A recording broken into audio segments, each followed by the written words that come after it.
afternoon to all of you. So welcome back to this orientation session. Friends, now we will talk about the skill of answer writing. Answer writing is very, very important for your examination. Now see, any examination functions on two principles. First is learning and second one is expression. And one should have this art of expression. And answer writing is one such tool or instrument through which you can express. Now, what to express, how to express, and to what length the expression should continue are factors that you would learn en route as you prepare for this examination. But I will tell you some differences between university answer writing, like you write in your university examinations or any other examinations that you have appeared so far, and the UPSC mains answer writing. Clear? Okay, so please pay attention. In any university, we focus on this recall. Suppose I'm writing a paper for my graduation or post-graduation, I would more or less focus on this recall. Recall means that I would try to recall whatever I have learned so far regarding a topic, and then I would place it on a platter before the examiner. Simply put, very simply put, that in our university kind of learning or in our colleges and schools, something like that, it doesn't matter what has been asked most of the times. What we do is we write everything.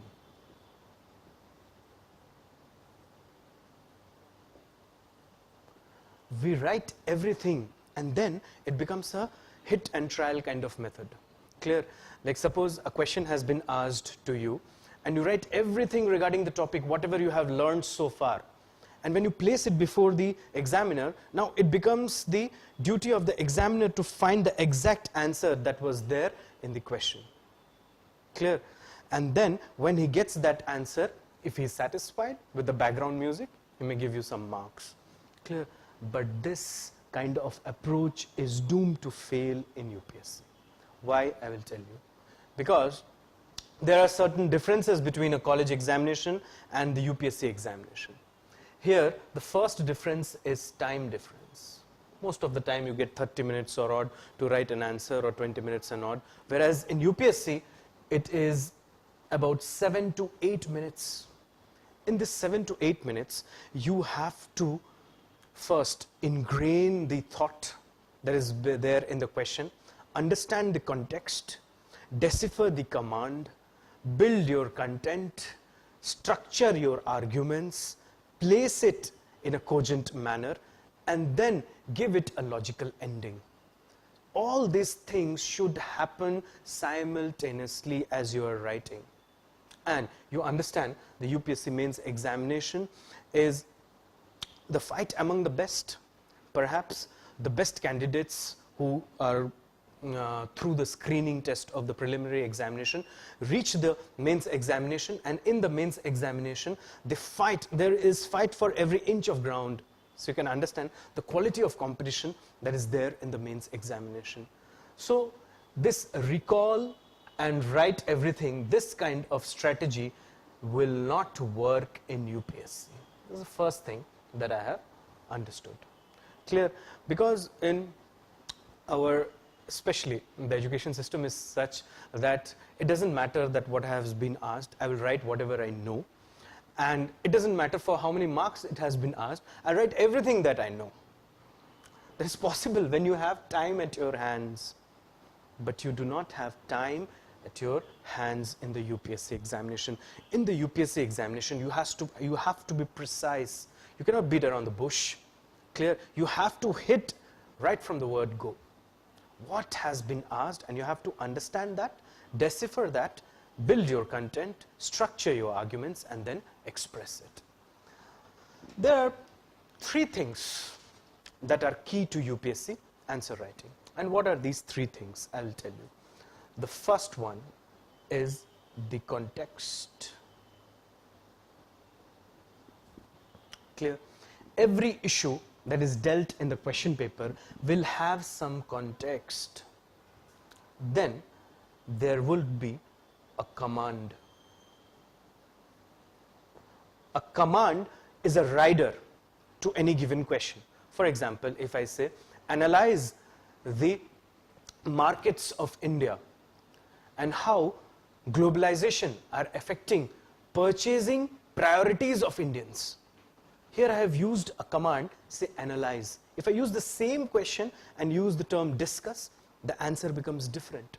If I use elaborate, it becomes different. If I use elucidate, it becomes different. Then I can use some hybrid commands. For example, critically analyze, critically discuss, all those kind of combinations. Clear? So the first thing is context, and the second thing is command. The third thing that you must be aware of is the content. So simply put, it's a combination of 3 C's that you have to master. Simply put, this is the art of answer writing. Then obviously there is structuring, presentation, and all those kind of things. Clear? So first, let us see the context. It would become very simple if I take an example. Okay. So let's talk about an example, and let that example be of triple talaq. An issue that was in news recently. I have to understand the context of triple talaq. I have to understand, suppose in what light the question has been asked. It means there must be a command that is kept in juxtaposition with triple talaq and the content that I would write for it. Going by the old approach of answer writing, what we will do is whenever we'll find the term triple talaq, we'll divulge everything that I know. Everything that we know, we will put it on the paper. It's like that platter or that thali, restaurant thali that you get. It means you may like something, you may not like something, and now the onus lies on the examiner to pick, choose. You are irritating him, simply put. You have to be very sure about these 3 things. Let's take them one by one, for example. Think about this context. What is the context related to triple talaq? Now, the context can be understood in various ways. For example, any issue may have a historical context. It may have a legal context. It may have a constitutional context. It may have a futuristic context. It may have a societal context, and so on and so forth. Clear? Simply put, any issue will have 3 kinds of contexts: a retrospective one, a present one, and a prospective one. So we will understand this for now, triple talaq, in these contexts. Let's understand the constitutional context of this triple talaq. Actually, there is an article called Article 21 in our constitutions that is the right to life and liberty. Clear? And it is an undeniable fundamental right that is promised to everyone under the Indian Constitution. Now, the right to life means everyone should have the liberty to live. Clear? And the life should not be mere animal existence. It should be a dignified life. And now you imagine about women who are always under the fear of triple talaq. Can they live a dignified life? No, they cannot. Hence, Article 21 is infringed by this triple talaq because it destroys a dignified life which is enshrined in Article 21. Clear? So I get a constitutional context regarding triple talaq. I may also have some other constitutional context. For example, there is Directive Principles of State Policy. The Directive Principles of State Policy talk about a welfare state. It seeks to establish India into a welfare state. And no state can become a welfare state unless the welfare of the citizens are not ensured. A woman above whose shoulders always this sword of triple talaq is hanging, she cannot have, I mean, the state cannot promise her a welfare life or a welfare in her life unless this thing is done away with. You cannot ensure a welfare state when there is no welfare of the citizens. You cannot ensure welfare of the minorities when 50% of the minorities are suffering from this problem. Clear? So there is definitely some constitutional underpinnings that you have to understand regarding triple talaq. Then there might be some historical context to it. What is this historical context? For example, there was this case regarding Shah Banu, and she was a victim of triple talaq and was denied maintenance by her husband. So she filed a case in the Supreme Court, and the court gave a decision in her favor. But later on, and you know, as politics take shape, she was denied that maintenance. Nevertheless, triple talaq, the fight against triple talaq ensued once she was denied this maintenance. And when this fight continued, it culminated in the form of a law. Today, you know, a law regarding triple talaq has been passed by the House of the People and is pending before the Rajya Sabha or the Council of States, and which is in due process. Clear? Do I have a futuristic context to this triple talaq? Yes, I have a futuristic context. Like, this is the first step that we are moving towards uniform civil code. Clear? It is the first step, the baby step that we have taken towards uniform civil code. Now, see, uniform civil code, students, the issue has been communalized, but it is a pious idea. If it were not, the framers of the Constitution would never incorporate it as a part in the Constitution. Actually, it has been incorporated in Part 4 of the Constitution, in Article 44, that wherein it says that the state should strive towards establishing uniform civil code. Now, what is uniform civil code? Uniform civil code is when you get the best of all religions and you create a civil code that is acceptable to all and equally imposed upon all. It also, in fact, further establishes Article 14, that is your equality. Clear? But nevertheless, this uniform civil code is also, if you look at some other parlance, it makes sense. Like, for example, if we have IPC, CRPC, or GST, think of these things. When we have one country, one criminal law, we have one country, one indirect tax, it makes sense to move towards one country, one uniform civil law, but acceptable to all and only formed after due deliberation. So there are several contexts that you will find that is associated to an issue. Similarly, there can be a social context where you find that most of the women who are victims of triple talaq are left destitute or deserted, and it would have social ramifications. Clear? So when in UPSC, you have to understand this context, and these are not the exhaustive list. There can be n number of contexts, and you have to understand all of them in one go, and that comes with practice. Anyhow, let's move to this command. What is this command? Command is the rider that is along with triple talaq. For example, if I say discuss triple talaq, the answer is different. If I say analyze triple talaq, the answer is different. Elaborate triple talaq, the answer is different. Critically analyze triple talaq, the answer is different. For example, let's take that I want to take critically analyze triple talaq. Criticism mostly means that you give some positives and you tell some negatives about an issue. Clear? For example, imagine a film critic. A film critic who appears before you to give a movie review would say that a certain movie is good because it has good actors, the acting is good, the cinematography is good, the background score is good, but then he would just push in with some negative thought. He would say that the second half is slow, the music is poor, and something like that. But finally, he would say that if there are more positives than negatives, he would say that I give it n number of stars. Or if there are more negatives, he would say that I do not give any stars, or it's a waste of time, don't go and watch it. What's critical analysis then, friends? It is nothing but you give some positives, you give some negatives, and depending upon which way your argument tilts, if there are more positives, it would tilt toward this. If there are more negative, it would tilt toward the negative side. And based on such inclination, you give an opinion. For example, in the case of the film critic, go watch it or don't watch it, is his final opinion about the issue. That is what is required in UPSC. You have to have some opinion. Such opinionated answers are always welcomed in UPSC.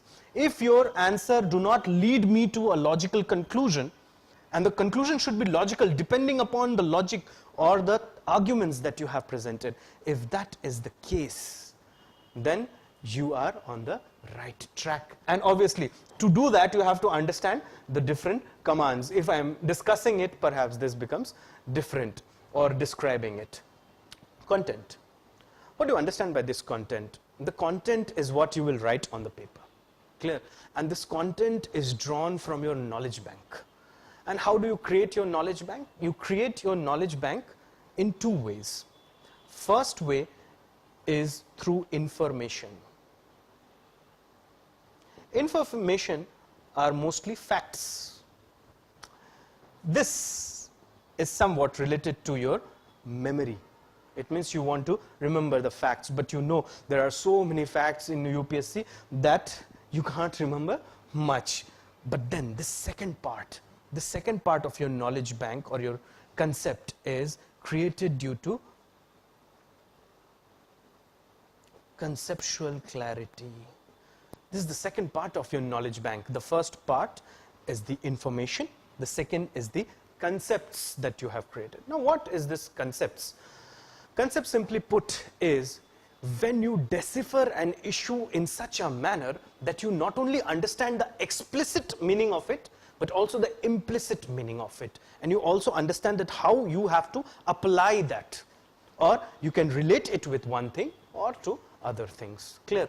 For example, if I'm talking about triple talaq and I'm talking about this content, the content of the triple talaq to a naive student who is not prepared, he would just write whatever he knows about triple talaq, he would just vomit in the paper. But that is not desired in UPSC. When you want to write a content for triple talaq, obviously after deciphering the command and understanding the context, it has to be conceptually very, very strong, and it should push in some doses of information here and there wherever it makes sense. Now, what do you mean by this conceptual clarity? Conceptual clarity is reading between the lines and beyond the words. For example, if your concepts are strong, through this triple talaq, if I lift this triple talaq, I can see uniform civil code. I can see this natural progression from triple talaq to uniform civil code. Do you understand that? I can see that. It means my eyes should be at least translucent, if not transparent, to see through the opacity of this word, and I can reach uniform civil code. Therein lies my concept, and I can also relate it with other subjects or other topics, or I can apply it in different situations. Clear? So, these are the three things that you need to master. Clear? Though the discussion can go as long as we want regarding answer writing, but as I promised you, I was to tell you that how should you approach answer writing? What are the different ways you can approach answer writing? Now you see, one way of approaching answer writing is you read everything and then you pick a question paper, be it the UPSC previous year's paper or any question paper wherever you get from, and you write some answers. Clear? This is what mostly you people will do as we will move forward. And other way is you join a test series. Clear? And by joining a test series, what I mean is you appear for weekly tests and you write something. Both these approaches are flawed. I will tell you why. First, when you read and then you decide to write, clear, it creates a problem. What kind of problem does it create, you see? When you read, you do not know what is important and what is not. So segregation becomes a challenge. Clear? And while if you want to segregate so much so, there can be a possibility that you will leave something very important or pertinent.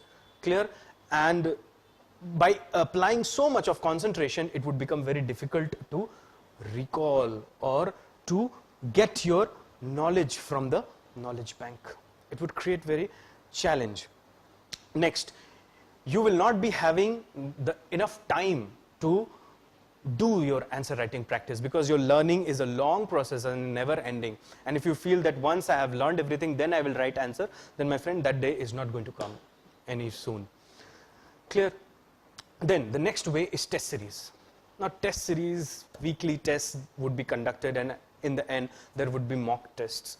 So this is good to some extent compared to the first approach, but also has some inconsistencies. Why? Because first thing is, in a test series, suppose today I appear for a test which says economy, and next week I have a test on history, then next week I have a test on polity, then I have a test on governance, or something like that. Clear? Now suppose today I wrote a test on geography and I committed various mistakes. Clear? I understood my mistakes, but there is no further opportunity to improve it, because the next week I am appearing for an economy test. Secondly, there is nothing like that in the real situation. It means there is no question paper of geography alone. There is no test. Actually, there is GS1, GS2, GS3, GS4, essay, optional papers, the Indian language paper, and your English language paper. Clear? So I am not replicating reality. I am befooling myself to some extent by entertaining a thought that I know a subject. Clear? Yes, I have to write on every topic, and to write on every topic doesn't mean that I have to segregate the topic from other topics and then write a complete paper on that. That is not at all a good practice. If that were a good practice, then many students might have benefited from it, but the facts are before you. You know that how many students have benefited from this approach. Clear? It kills multi-dimensional thinking of your mind. Because in the GS paper 1, suppose question number 1 is on history, question number 2, especially after 2017 when UPSC has jumbled the questions. Suppose the second question is on society, third question is on geography, fourth question is again on world history. Suppose you are on paper 3, you're writing a question on agriculture, then on science on tech, then on environment, and you go to an economic development question. So it's a complete multi-dimensional approach that you should have. And to understand these things, the structuring your arguments, visualizing everything and writing it in context with a good logical tinge is a difficult art to master. And you have to have this quality to master this art. Now you see, what we will do.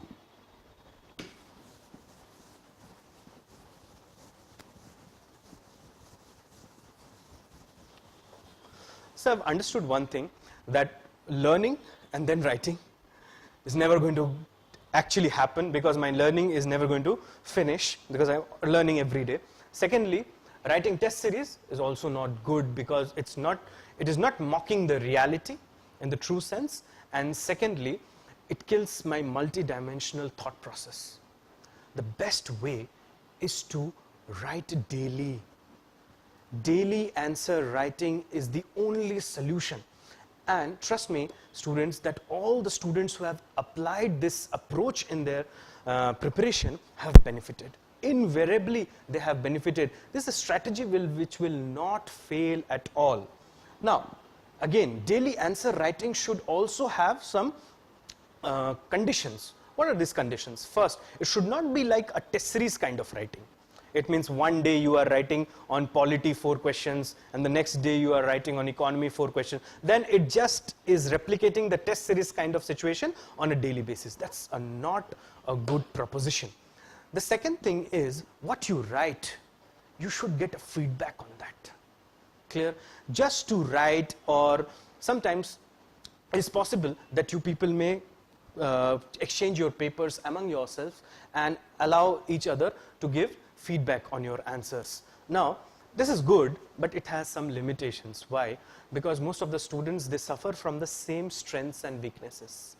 Clear? So, a pertinent point may be missed by them, or an issue might be missed by them. So, a good feedback is necessary from experts, who can be faculties or any guide, whoever in your vicinity you feel is knowledgeable enough to give you a honest and good feedback.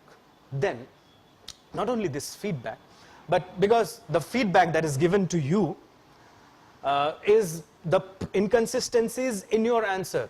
It will only highlight the inconsistencies in your answer. But there might be other inconsistencies also, which you are not aware of.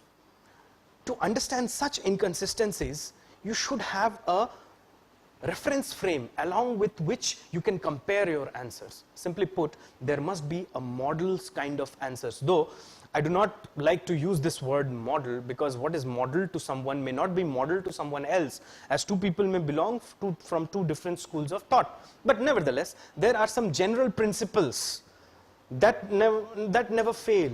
For example, federalism can have many shapes, but there are some basic underlying principles of federalism that are applicable in all federal situations. Clear? So similarly, every issue will have some basic guiding principles, and they would become your reference frame to compare your writing with that writing. Clear? And that should be again prepared by experts, so that you can understand that where you are flowing or what have you missed. Clear? Then the competition is not with the experts. Clear? The competition is among students, and the best way to understand that is to look at the copy of the student who has done the best. Who has done the best? That would be a great reference frame, because this examination is not absolute, but it is relative. It means if someone is walking at 10 kilometers per hour, if you can walk 10.00001 kilometers per hour, you win the race. That's it. That is the reality. So every day when you write your answers, there should be a situation where you can find that who has, among yourself, who has written the best. You can also get a model reference frame answer.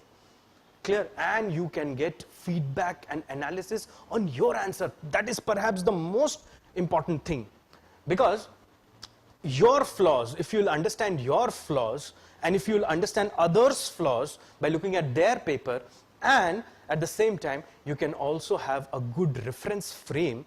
It means a model kind of situation, I'm using that word kind of situation, then your answer writing is enriched, and it should be done on a daily basis. It will not come overnight. It is not possible. Suppose you're going to the gym and you're lifting 20 pounds, 21 pounds daily. Suppose one fine morning I ask you to lift 2,000 pounds, you cannot do that. But suppose if you're lifting 10 pounds today, tomorrow 11 pounds, then 12 pounds, then 13 pounds, then there is at least a possibility that one fine day there would be a situation when you can lift at least 2,000 pounds. Clear? There is no substitute to daily writing. This is the era of daily answer writing. Gone are the days of test series. That's a very redundant kind of approach now. You have to evaluate yourself multidimensionally every day, and with a good feedback, a good model reference frame, and among yourselves you should also have the opportunity to see who is writing what, so that you can learn not only from your mistakes but also from the mistakes of others and avoid such mistakes in the examination hall. Listen friends, this examination, the competition has become acute, it has become very intense, and the answer writing is one way to get an edge. Not most of them, most of the students who write mains, on a knowledge scale they are more or less at par, but it is the writing that separates them. I will tell you what we have decided to do. There is a program offered by EDEN IAS called STEPS. STEPS. It's a mains daily answer writing program. Its full form is Stay on Track and Enrich Your Preparation. I've added the S just to give it just to make it a meaningful word. Okay. Steps. Now you see, what would happen in these steps? Each day of the week, for example, Monday, Tuesday, Wednesday, Thursday, Friday, Saturday, and Sunday. Each day of the week will be used to enrich your art of answer writing. How? One day will be reserved for a particular subject. For example, Monday is reserved for GS1, Tuesday is reserved for GS2, Wednesday is reserved for GS3, Thursday is reserved for GS4, Friday is reserved for current affairs pertaining to GS1, 2, and 3. The Saturday is reserved for essay. I'll come to Sunday later on. But let's see here. First thing, what I told you, that you should have this thought process of multi-dimensional thought process. Clear? So on Monday, I'll give you 4 to 5 questions depending upon how many topics are there in the paper. For example, GS paper 1 comprises of world history, Indian history, art and culture, world geography and Indian geography, society. Clear? So one question from history section, one from geography, one from society, one from art and culture, or something like that. So 4 to 5 questions you will get on Monday. You'll get about 24 hours to write those questions, because see, if I give you more than 24 hours, then that kills this practice of daily writing. Then you will just postpone it and you will never write it, I know it. Clear? So these 4 questions, when you write it on Tuesday, what would happen? On Tuesday, I'll give similarly 4 to 5 questions on GS2, suppose one on polity, one on governance, one on social justice, one on international relations, so on and so forth, every day. Next day, as I move from Monday to Tuesday, you'll get 3 things. First thing, you will get your evaluated copy of the test that you have written on Monday. On Tuesday morning, along with these questions, you would also get the evaluated copy of the test that you have given on GS1. Remember, I'm not calling it a history test, polity test, economy, because that is a fool's paradise kind of situation. Clear? Because that never happens. Actually, this happens. GS1, 2, 3, 4, and essay. Current affairs, I have separated it just to help you. Clear? Now, you see, you get your evaluated copy, then you get the best copy. Amongst yourself, there must be someone who has written a best copy, and the best copy is selected by a team of experts here in EDEN IAS. And when you get your best copy, clear, you can compare your copy with the best copy and learn your mistakes in your copy and the mistakes committed in the best copy. And you will get a model answer. Every day, you will get a model answer. So 3 things every day: your evaluated copy, the best copy, it means the person amongst yourself who has written the best answer for that day, either online or offline, anywhere, and the model answer, that is the answer of the expert. That will happen every day. Saturday, you will write 2 essays. And what would happen on Sunday? On Sunday, there would be a scorecard, analysis of your performance, how you have fared throughout the week, how you have done that. And then there would be medals, weekly and monthly medals. Here we have 3 medals: the gold medal, the silver medal, and the bronze medal is used as an incentive for students who are doing well. Clear? Now, what is the advantage of this daily writing? Apart from the advantages which I have told you, it helps your gradual learning. Test series or any such kind of approach where you give 14, 15, 16 tests in 3 months' time is not a good approach. Why? Because you concentrate your energy at one point. When you concentrate your energy at one point, there is a possibility that you would peak very quickly. And once you have peaked, there would be only a natural decline. Do you understand that? And when there would be a natural decline, there is a possibility that on the day of examination, you might be facing some sort of deficit kind of situation. Whereas, when you move very slowly in a gradual fashion, you may just peak at the right time. That speaking at the right time is an important condition for success, I would say. That if you see in sports, in music, or in any other fields of life, you will find that the people would always emphasize upon that we want to peak at the right time. It means our effort should be channelized in such a fashion that our movement is gradual and not abrupt, because abrupt movement will not sustain itself. Daily answer writing helps you in a gradually moving forward, It helps you in learning things in a simple manner. Also, suppose in your weekly test, what you wrote on one Sunday, you would not remember it on the next Sunday, and the next Sunday the subject matter has altogether altered. So you will not understand what to write and how to rectify your mistakes. But here, what you have written on Monday, you will remember it on Tuesday. You will remember it. What you have written on Tuesday, you will remember it on Wednesday. and thus you will remember your mistakes. It will also give you more opportunity to improve because you have your evaluated copy on a daily basis, the best copy on a daily basis, and the model answer on a daily basis. Clear?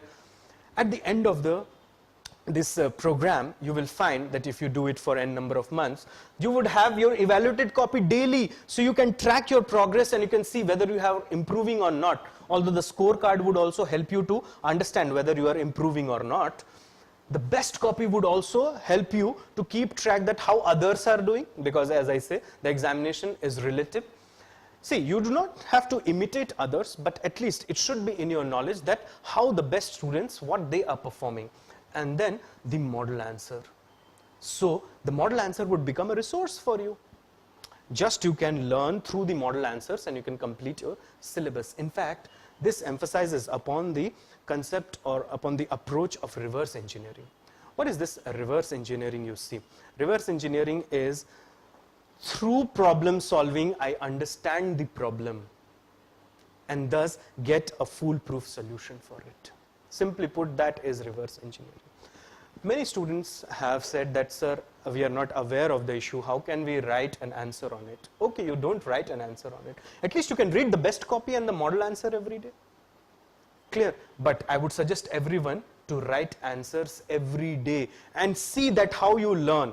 Because if you feel that I will write only on that day when I will know everything, that day is not going to come in your life. Because no one can know anything, everything. Clear? It's humanly impossible to know everything. So this is what is steps. Stay on track and enrich your preparation. It is a daily answer writing program which functions on multi-dimensional approach. Every day you get 4 to 5 questions. Every day is allotted to a particular subject. Friday is allotted to the current affairs pertaining to GS 1, 2 and 3. Obviously the ethics paper do not have any current affairs. Essay. In the ethics paper you will get 2 to 3 questions and 2 to 3 case studies depending upon the length of the questions. On Saturday you will write 2 essays and Sunday you will get your feedback, analysis and your incentives. On a daily basis you get your evaluated copy, best copy, model answers. Daily answer writing is the new approach. If you have to survive in this era of competition, you have to develop this habit of, you have to have this spontaneous approach in your learning. It means you have to think immediately and you have to apply immediately. There is nothing like you will learn something, then you would just come and you would vomit it. That is not possible any longer because of the time frame that you get, 7 to 8 minutes. Most of the times you will end up writing gibberish that have no meaning or rubbish things. Clear? So steps will help you in a regular fashion. The program is available both online and offline.